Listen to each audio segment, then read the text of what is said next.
Y'all will have to excuse me. I put the wrong intro in. It is youngest most feral's anniversary of birth, and I'm still traumatized. The shock, the horror. I'm just kidding. He woke us up at 4 to remind us that we had offered him some roadblocks money for his birthday and wanted to remind us gently that it was now, the 4:30 on the day of his birth, and he definitely needed his Roblox money now.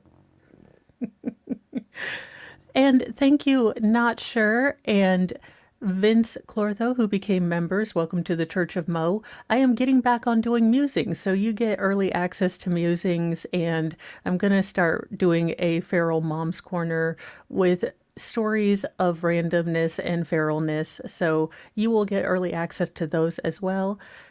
Thank you, Wolfram, as always, for being a modly mod with all your mod duties. And Tammy Bogart, good morning.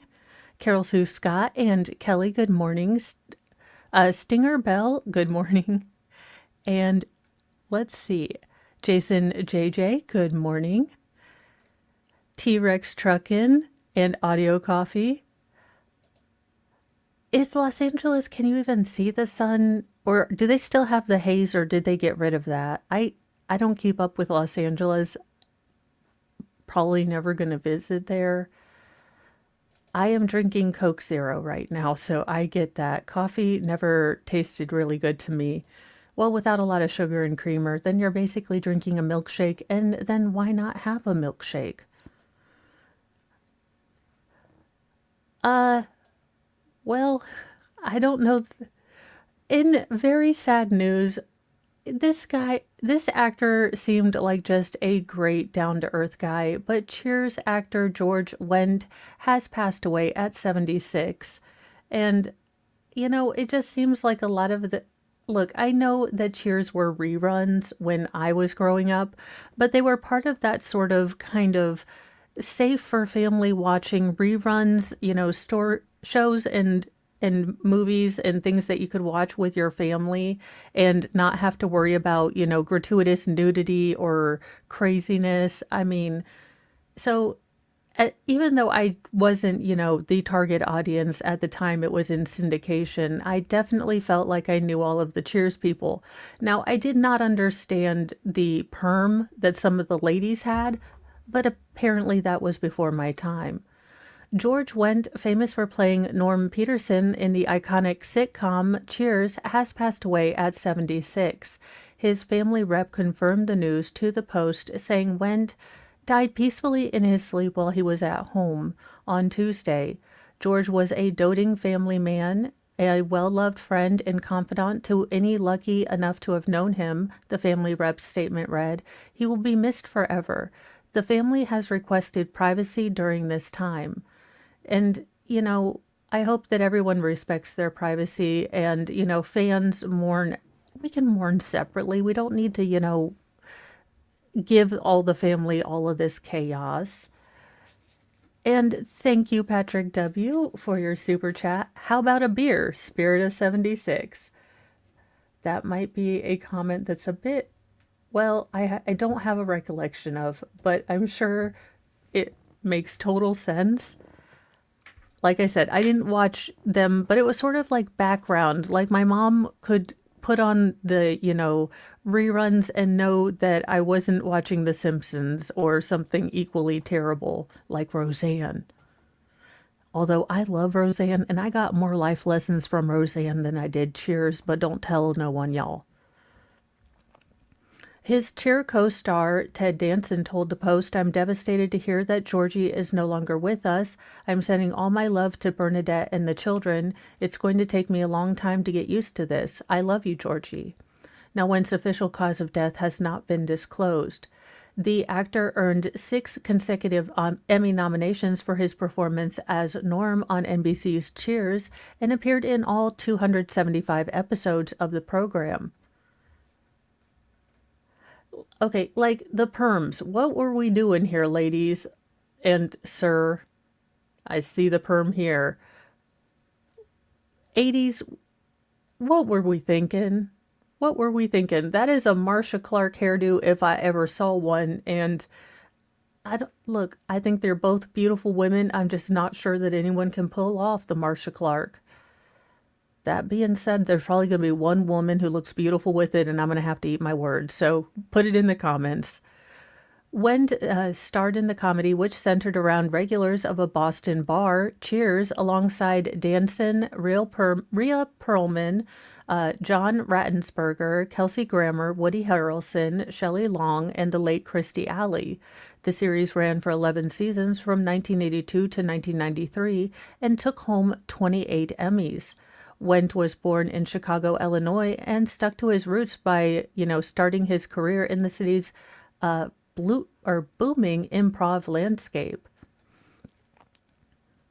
I'm going to miss them both. They were like real life Muppets, the Waldorf and is it Astoria or look, the two old guys from the benches, my favorite puppets in all of Muppets, they were just like real life, them. I loved them.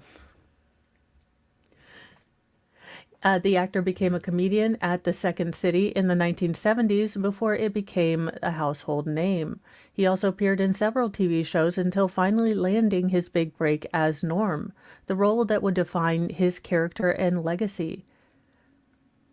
I don't know, this just feels like a friendly hug. Maybe that's why we go back to nostalgia, because sometimes it just feels like a friendlier hug from when you were a kid and you weren't aware of all of this craziness. It's not that the world is crazier, you just weren't aware of the absolute depth of absurdity in the world. So it's nice to go back to that.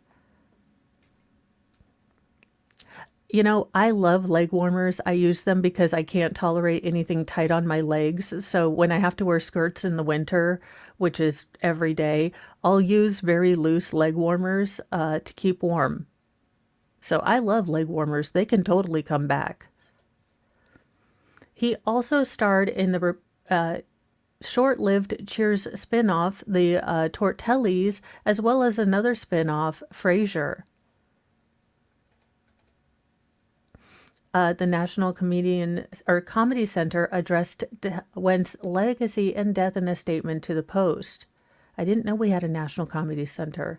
From his early days with the Second City to his iconic role as Norm on Cheers, his work showcased how comedy can create indelible characters that feel like family.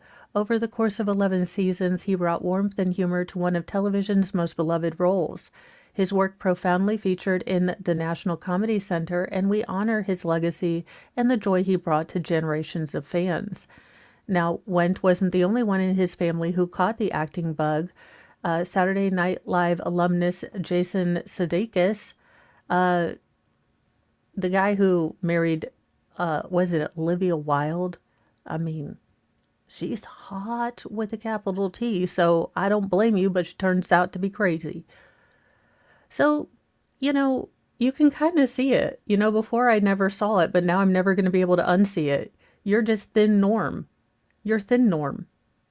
I'm never going to call him Jason Sudeikis again, mostly because I can't say his last name. But he is now just skinny Norm for the rest of his life. Look, Mo official pronouncement as Pope of the Church of Mo, he is now skinny Norm. So very much love this man. Hope that his family is getting all the love and support that they needed and need at this time, along with privacy. I know it feels like the world has lost, him, but the family has lost him as well. So I think we can hopefully, give them time to grieve privately before they can accept all the outpouring of support that I know is probably going to be coming for them. And then we get to the weird stuff. Now, China, I don't know about y'all, but China announcing they have found a mysterious space virus or bacteria that has unique abilities. Can we, as a whole entire globe, bar China from doing any more science with anything biological? Can we put an embargo on that? Because I'm telling you what, if I have to fight another person for toilet paper, I'm gonna look, I can't deal with e-learning again. So I say we band together as a nation. We pull Bono and any of the singers that are still, alive from We Are the World, and we sing against China doing any more science with anything biological, virological, or bacteriological. I know I just made up some of them words, but still, my point remains valid. No more Chinese medicine or Chinese science with medicine at all. I mean, it's like we haven't learned our lesson. It's like we're in Jurassic Park 3 and we're still messing with daggone like DNA from dinosaurs. I can't with this. Mysterious bacteria with unique abilities was discovered on a Chinese space station. Then you just keep it the hell out in space. You're not allowed to come home. Like, good luck, bon voyage, welcome to space life. Chinese scientists have discovered a novel strain of a bacterium with unique abilities that allowed it to thrive on the Tianyong space station, according to the report. Now, China, don't come at me. You got T's that sound like S's, S's that sound like T's. Look, I said it the way it looked to me. Now, they named it, something in Latin, and it was isolated by tachinauts. Okay, I'm just going to say astronauts, from surface hardware on the Chinese space station, according to a paper from the Beijing Institute of Spacecraft System Engineering and published in the International Journal of Systematic and Evolutionary Microbiology. Now, those are some barn burners, I'll tell you. I mean, you wouldn't think they'd be as smexy as they are, but whew, the heat. The heat. The novel strain is closely related to the terrestrial bacterium, which is a fairly common one. Again, not going to try to pronounce Latin at this point. I'm no Alessi. I'm still currently pursuing my degree in Latinology. I just haven't started it yet, but I currently think about pursuing it, so I'm pretty sure that counts based on the testimony we got yesterday. Now, which is found in soil, sewage, food, and human waste. Well, yeah, this sounds like a bacteria I want to bring home. I mean, this is a bring home to dinner, and your parents kind of bacteria. Now, scientists say that the novel strain demonstrates a unique ability to hydrolyze gelatin, suggesting that it can use gelatin as a substrate in nutrient-limited environments. So basically what they're saying is it seems like this bacteria has evolved or developed mechanisms to, instead of going on a glucose energy cycle, it's able to do something to gelatin in order to unlock energy from them. Yeah, let's bring a more robust, bacterium back, you freaking weirdos. Now, it's further shown structural and functional differences with two key proteins that may enhance biofilm formation, oxidative stress response, and repair radiation damage. They are going to try to, this is how we get the T virus. Nope. No. I think we need to call the only person that can stop this, the only person who will help us and hear our cries. The key keeps its grove, thou glowing shrine of thirst, traps, scams, and dollar signs. We chant in tones both grim and low, for virtue fled a long time ago. Kyrie eleison, Christe descendat, final form Jesus return in wrath. With six-pack listening, sword in hand, he cometh swift to cleanse the land. This is how you get the T virus. And look, I'm a fan of the just comically terrible Mia Jovovich or whatever that chick, the chick who does the Resident Evil movies. Like, there are 8 movies of just absolute chaos and no plot, and Mia Jovovich being semi-nude in half of them. Again, sir, I get Wes Anderson. I get you have a hot wife. Could you stop trying to show her to me naked in every one of your movies? I would be appreciative. That being said, I do have boobs at home, so I might not speak for the entire audience at large who might want to keep, naked Mila Jovovich in all of those movies. That being said, I love those movies, but if I have to deal with the T virus here because China done screwed with stuff again, I'm gonna be hella pissed. I mean, at some point, can someone just say, it's like, look, y'all, I'm not a historiologist or anything like that, but the fact that Europe keeps placing power in Germany's hands after, I don't know, two fairly big examples of them maybe not being the best people to be in power. But no, it's like, oh, run the EU? Well, why, sure, Germany, I'd love you to. I mean, I'm not saying I'm a genealogist, but I can recognize patterns, and it seems a little absurd to me. So there you are, China's making the T virus allegedly in Minecraft. This is not going to end well, but I've only seen this movie once. I'm sure the sequel will be bigger, dumber, and more stupid. So there you go. Gird your loins for that one, because apparently China's experimenting again. Well, I'm guessing the signs were there.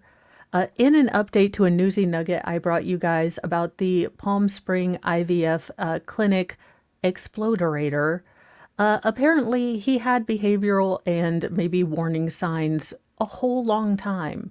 He apparently burnt down his house when he was 9 years old. Now, having wild feral boy children, I can tell you, you don't have to maybe be showing, criminal behavior signs to have a child who wants to play with a lighter and almost burns down your house. So while hindsight is 2020, maybe this was a sign, or maybe it was a sign we need, childproof lighters. I don't know. The pro-mortalist maniac who detonated a car explosive outside the Palm Spring IVF Center over the weekend had burnt down his own home, own family home when he was just 9 years old, his father has revealed. Uh, you know, Richard Barkis told KTLA that his son Edward Guy Barkis had a habit of playing with matches as a child and later became obsessed with smoke bombs. Yeah, well, see, now we only have, said like candle lighters in very specific places, which are not accessible to youngest most feral. We didn't continue to buy him matches and then let him get smoke bombs. Just saying, there's a scotch of parenting questions I have here. After he burned down the house, he started changing a bit. He'd light fires, the father said as he teared up. And as much as I'm snarky, as much as I am dogging on this particular, exploder's beliefs, my heart goes out to this dad. You know, this dad has lost a son. As much as his son was not great, he still remembers him as that baby he brought home from the hospital. So I can imagine he is just sitting in hell, knowing his son did something absolutely like this at the end, and then, also grieving the loss of his son. Now, that being said,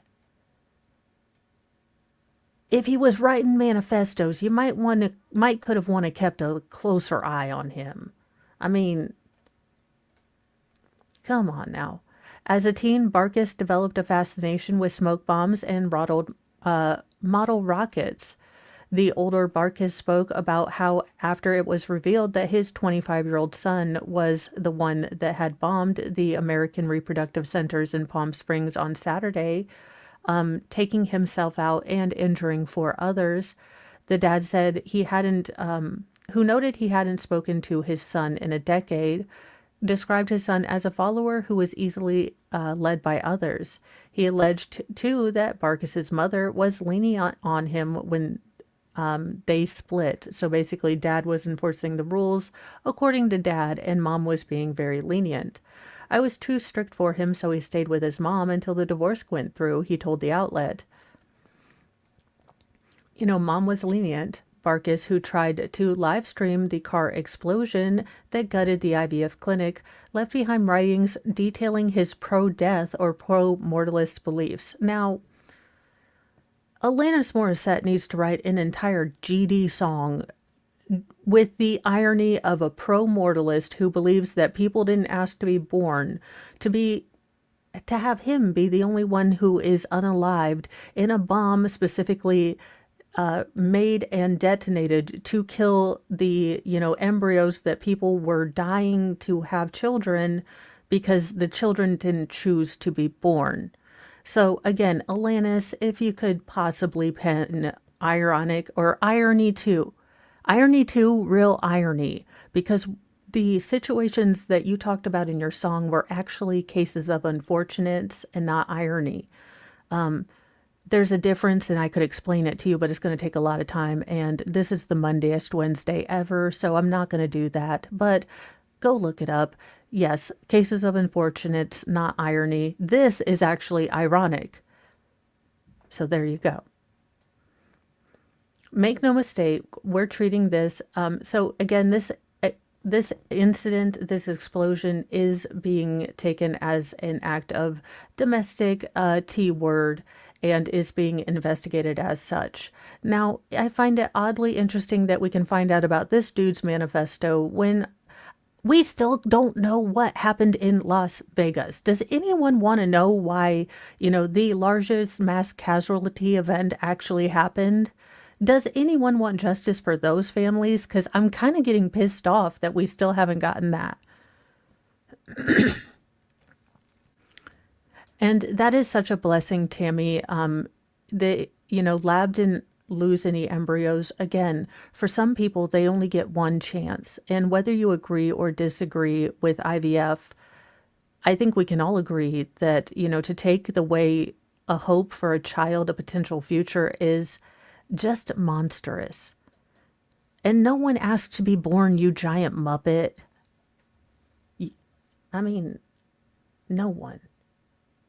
All right, well, we're at that day again, or it's gross 30 o'clock because, well, actually, we're going to bring in someone before gross 30 o'clock. We have 4 for Lord Chippy today because, well, they presented themselves for inspection. They're our skin, they steal our grace. These monsters wear a human face. No gavel, no badge, no throne, no crown can stop Lord Chippy from burning them down. Justice ain't fast, justice ain't clean. It's a long, sharp road through the in-between. So raise your fists and light your flames. Chippy's coming and he don't play games.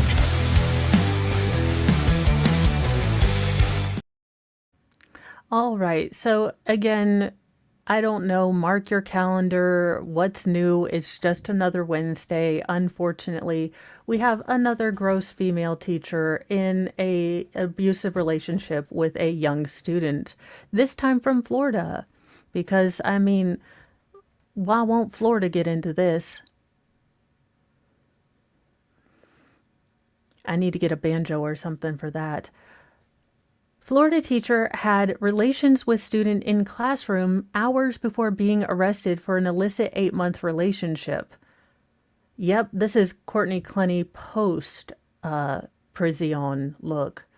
A high school teacher who was accused of starting an 8th-month illicit relationship with one of her students had relations with the boy in her classroom just hours before she was arrested, authorities in Florida have said. Now, Brooke Anderson, 27, faces 3 counts of unlawful activity with a minor, the Hillsborough County Sheriff's Office said in a news release. Anderson hopefully was, or is currently on administrative leave, or you're in damn prison leave, a science teacher at Riverview High School southeast of Tampa, and is accused of starting the relationship in September of last year. Now, the relationship began with sexting and escalated in weeks, leading her up to her arrest. Again, gross, just gross. There were multiple incidences of grossness between Anderson and the student. The most recent was inside her classroom where the pair allegedly had relations before the start of school on May 16th. That same day, Anderson was booked into jail at Hillsborough County Sheriff's Office before being released on May 17th after a judge set her bail to $45,000, $15,000 for each count.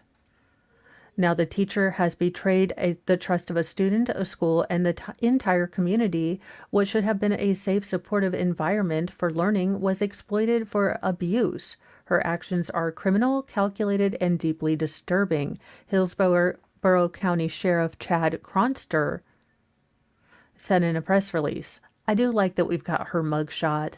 Ma'am, be prepared to not drop the soap and to be on a list. That teaching degree is going to be real useless when you can't get within 400 yards of a school. Unlawful activity with a minor is a second-degree felony in Florida, and if found guilty, Anderson faces up to 15 years in prison. So 3 counts, 15 years. She has yet to enter a plea, and it is unclear if she has an attorney. Miss Anderson has been with the district since November 2021 and taught biology. Yeah, but it wasn't supposed to be a hands-on class. And neither is human reproduction, in case you're wondering. A spokesperson for Hillsborough County Public Schools, which employed Anderson, told the Post. She has been on suspended pending termination, a sort of declaration of her pending status. Shannon with one N. I'm Mo with one M, one O. I trump you, and I am not currently pursuing my degree. So there you go. We're going to have to start hiring eunuchs to teach because at this point, I don't trust any female teachers. In what is just, I mean, first of all, I'm going to need y'all to look because I stared at this photo for about 5 minutes trying to decide if, because I had read the headline. So before I tell you what this woman did, does this picture strike you as friendly or terrifying? Because to me, this reads as horrifying. It's just fakely over. It's like this, but there's nothing behind the eyes to me. That being said, this is what this woman did. Now, I get, women's suffrage. I don't agree with the fact that women weren't given the same, duties that men had to do in order to get the vote, which is why I don't particularly like women's suffrage. Do I think eventually we would have gotten the vote? Yes.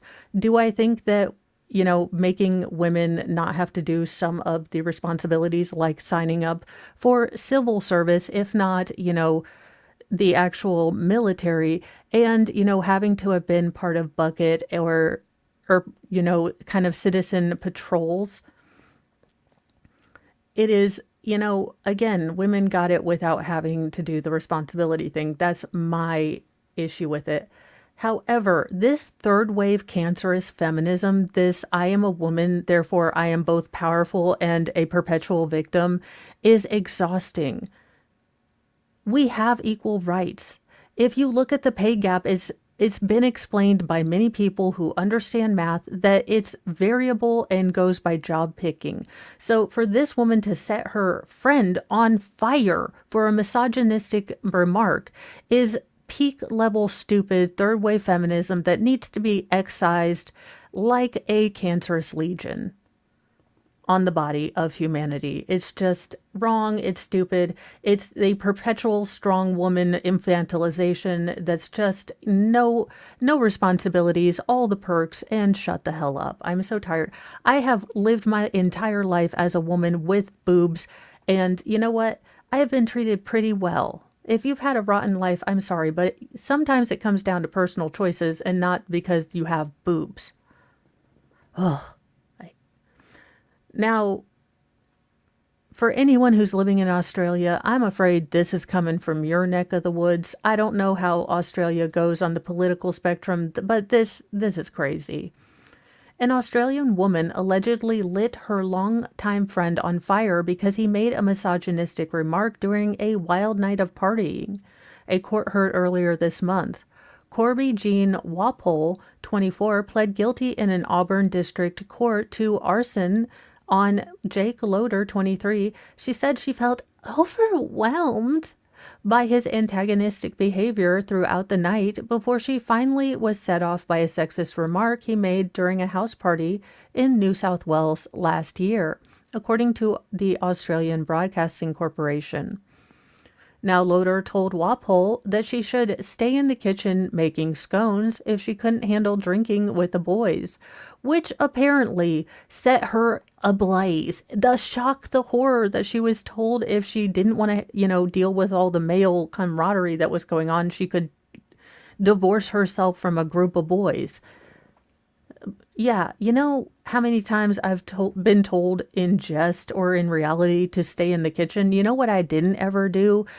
Pick up a good old Bic and some hairspray like Buffy the Vampire Slayer. Because words are not violence. Let's be real clear here. Now, if he had, laid hands on her, Will Smith, corrected her with a pimp hand and then said, go to that kitchen, make that, sandwich for me.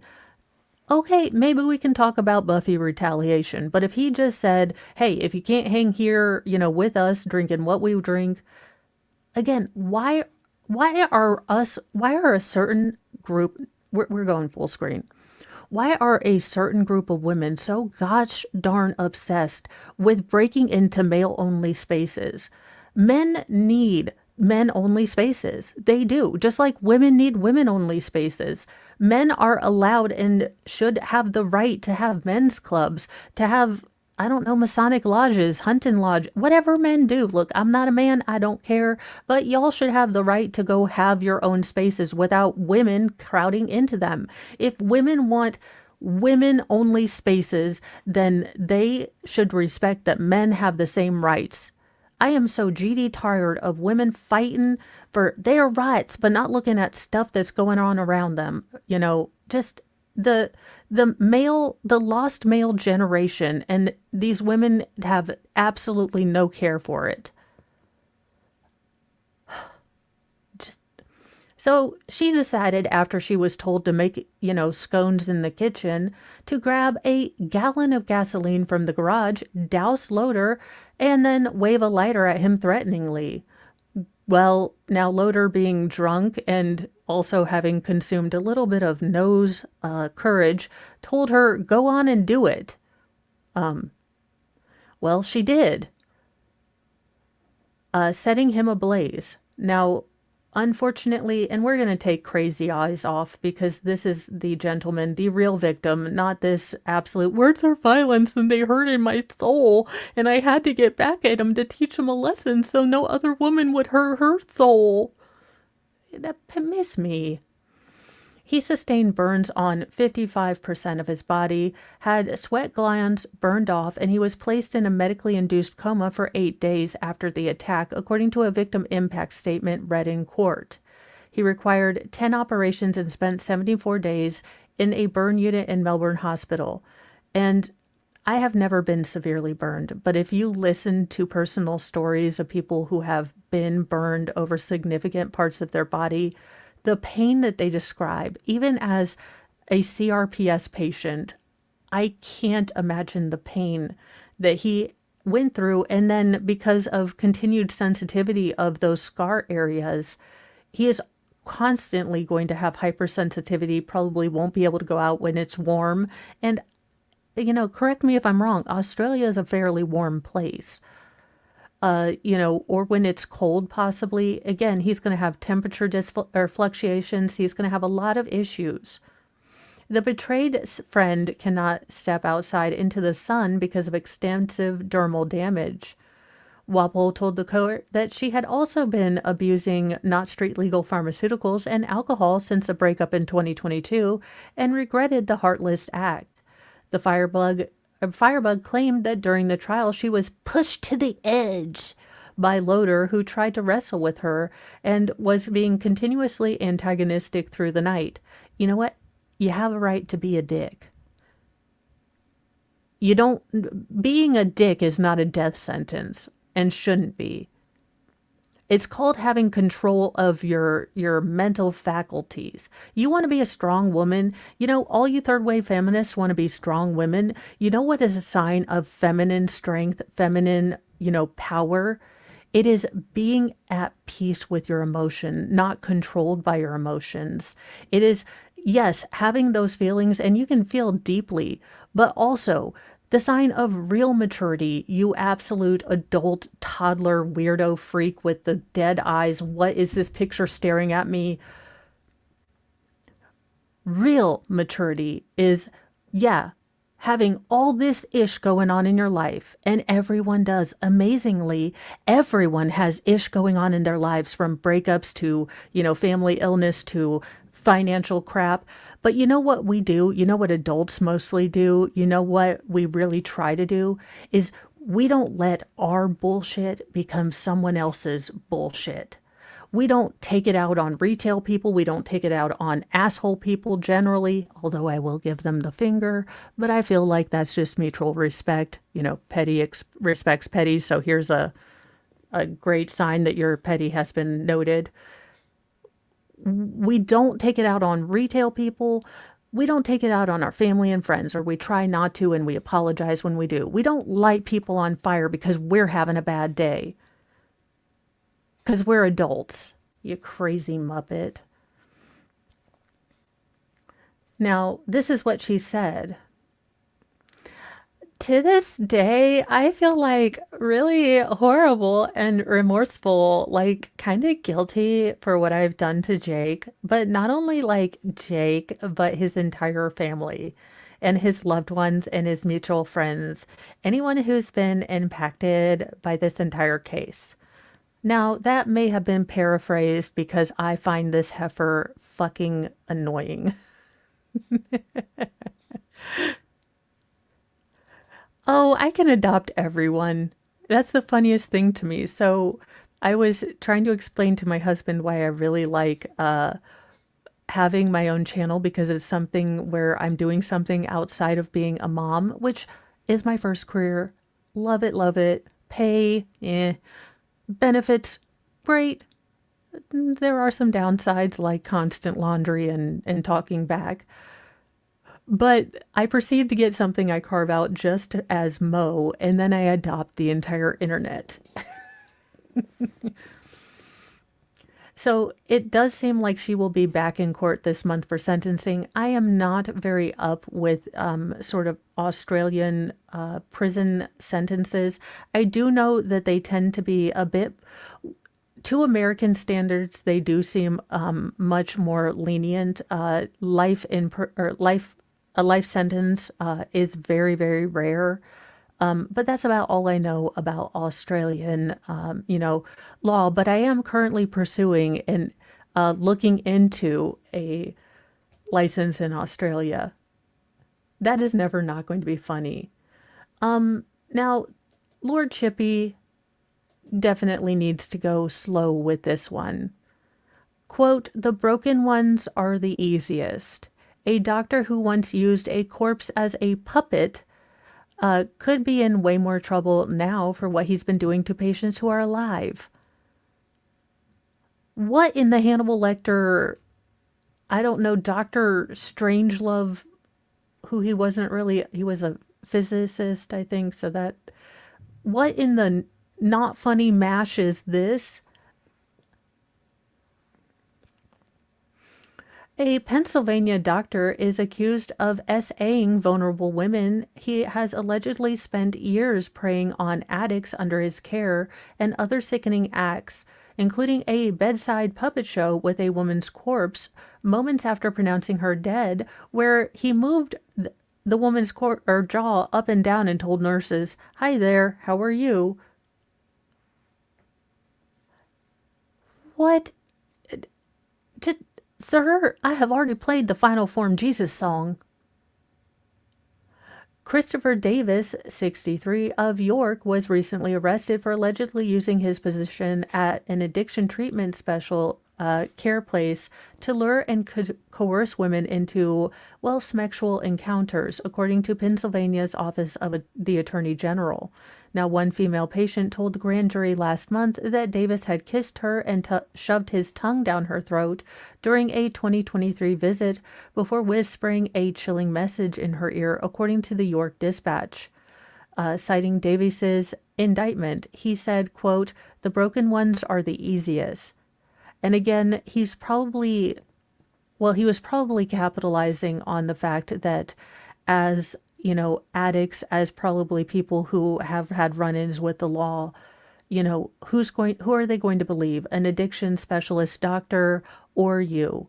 And sadly, I think a lot of police might have been dissuaded. You're making these accusations because he didn't write you a prescription. You're making this because you're too full of addiction. Pennsylvania's Attorney General's office has charged the disgraced physician with 92 counts, criminal counts, for allegedly tormenting patients from 2021 to 2024. Now, his charges include SA, by threat of force, involuntary deviant intercourse, aggravated indecent assault, sexual extortion, illegal uses of communication devices, illegal administration of controlled substance and furnishing false or fraudulent information. A license suspension for Davis from 2002 was obtained by the Dispatch and posted online Tuesday.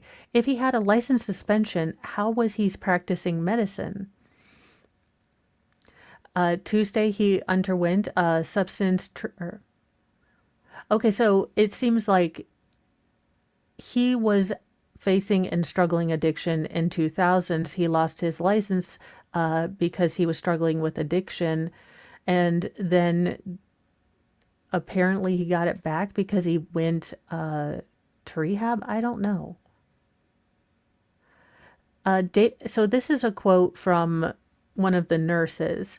Davis checked the patient's heart and lungs and pronounced her deceased. Davis informed the nurses that he had been a ventriloquist. Davis then proceeded to place the deceased patient's body in a seated position, put his hand on her bottom jaw, and while manipulating the patient's jaw up and down to create the affectation that the deceased patient was talking, he said, "Hi there, how are you?" or words to that effect. For the more recent and more serious allegation, authorities say that several women reported having exchanged smecks with Davis. Otherwise, he would withhold or threaten to withhold treatment benefits from patients who refused his advances, while conversely prescribing contraindicated addictive medication to patients who serviced him, if you will.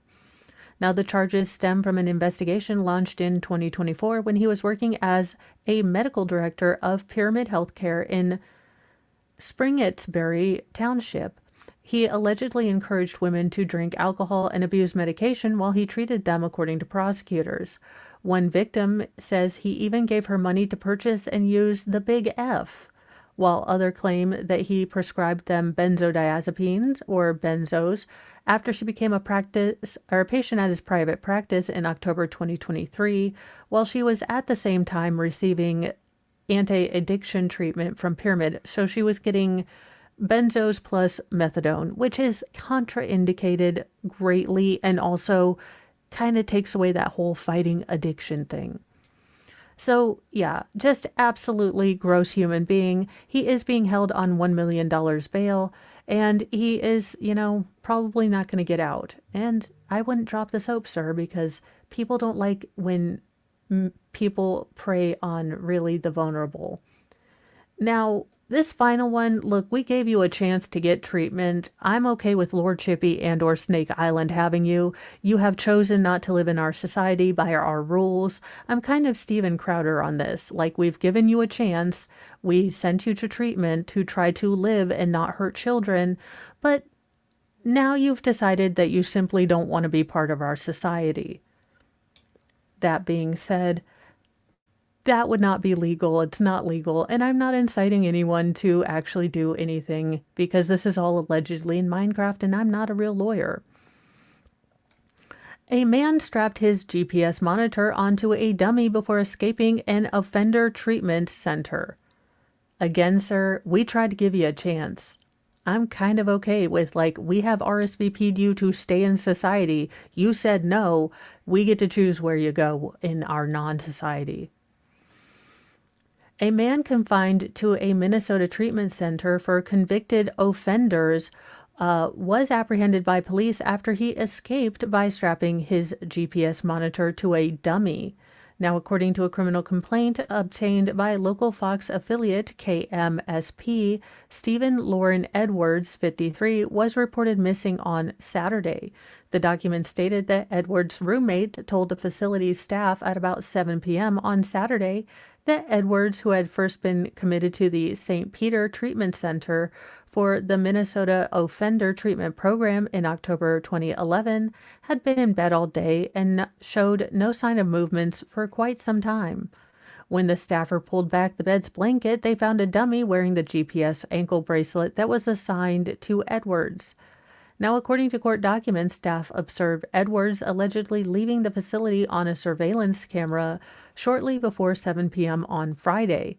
The police began to figure out Edwards' whereabouts. A court document stated they found the alleged escapee had placed a phone call to his son following his exit from the facility. The document stated he used a phone that was associated with an unnamed man who was using a nearby laundromat.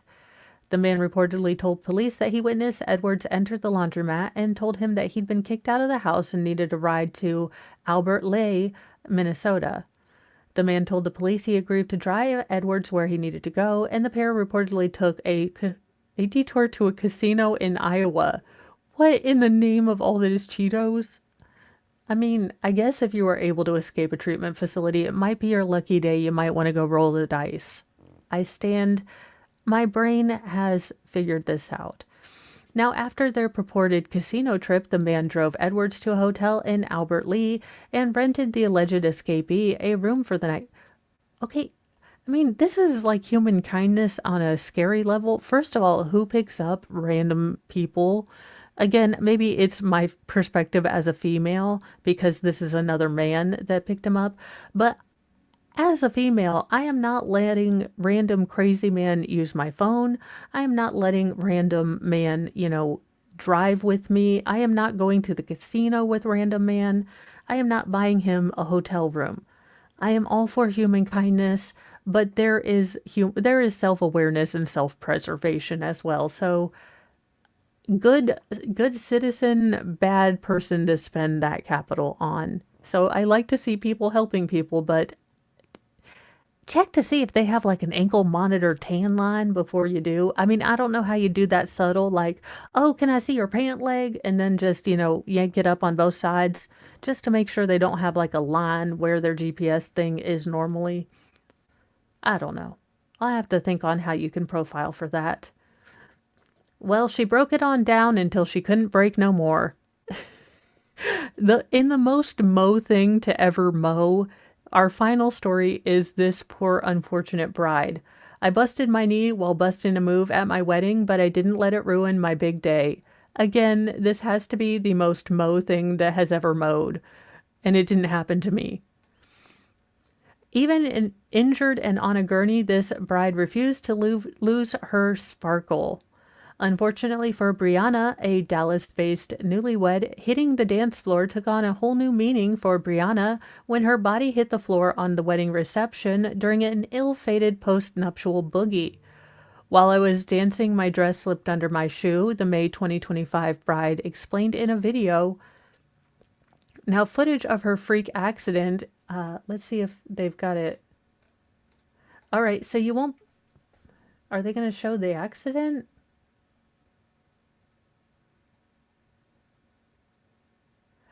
Now, I will say that style of shoes that she has on, those flats have very little traction. So, look, I'm not an expertologist or a doctor, but I am a person that has to be very careful with really slickery shoes now because I don't have the best gait. So what I will tell you is those slides that have very little very little traction, you add a satin gown under that, yeah, you're going to go ass over tea kettle. Again, not an expertologist, but I'm a person that doesn't like to fall no more. So she actually got over 645,000 views on TikTok for her kind of just going out of the wedding in style. My knee went this way, continued Brianna, and my leg went that way. So basically, to not the same direction, not good. It zigzag snapped and I collapsed. She added that she damaged her femur, tore ligaments, and made a dent in her knee and kind of misaligned her shin. But it didn't, ruin her glitzy celebration. Also, possibly just try not to boogie so hard that you fall down. Rather than sulking, the resilient bride was rolled out of the party on a stretcher where guests gave her a grand exit with sparklers. She was transported by an ambulance to a nearby hospital for medical attention. Much like Brianna, recent bride Jade Jensen didn't allow a few missy mishaps to spoil her big day. After popping herself in the eye with a champagne quart and accidentally downing a fistful of sleeping pills. What did you think they were? Advil? Like, is this the birdcage? Did someone, scrape the A off of aspirin? And also, if you like Hank Azaria is a riot in the birdcage. If you haven't seen the birdcage, it is hilarious. Nathan Lane, Robin Williams, Hank Azaria as their flamboyant pool boy. He stills every scene he's in. I recommend you watch it after we watch Karen Reed today because our brains will all probably need some collective help. So she had a fistful of sleeping pills and champagne. She still walked down the aisle only to be toasted with a steaming cup of poo. Oh no. So basically her dog was her best person and they decided to leave a stink pickle on the aisle. So, if your wedding wasn't everything you dreamed of, at least it's not as bad as these guys. As always, be kind to yourself, be kind to others, but have a sassy mouth and carry a can of bitch fire because kindness doesn't equal doormat. I am going to be hustling on over to Baker's stream. We will be watching the Karen Reed case. I am starting on a brand new notebook, and holy goodness, is my brain still fried from yesterday. So if you're still fried from yesterday, you are not alone. It is just gonna be, a slog, but we'll get through it together. Bye, you guys.